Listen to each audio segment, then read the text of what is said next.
Each small load had to be carried across by two men along a submerged ridge in the pool, where the water was only breast high.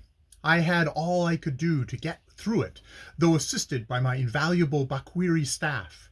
But no harm befell. Indeed, we were all the better for it, or at all events cleaner.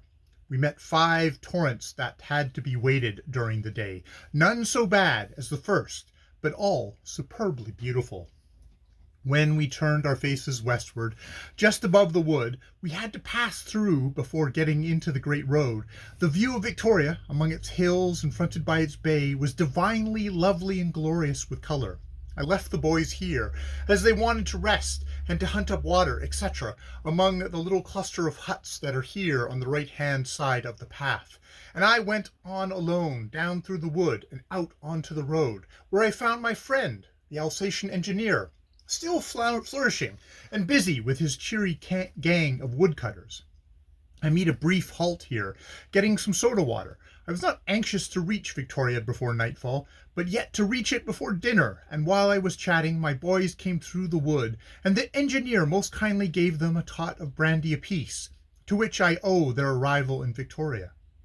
I left them again resting, fearing I had overdone my arrangements for arriving just after nightfall, and went on down that road, which was more terrible than ever now to my bruised, weary feet, but even more lovely than ever in the dying light of the crimson sunset, with all its dark shadows among the trees begemmed with countless fireflies, and so safe into Victoria, sneaking up the Government House hill by the private path through the botanical gardens.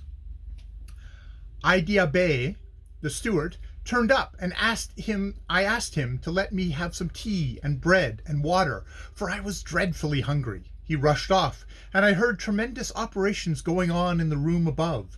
In a few seconds, water poured freely down through the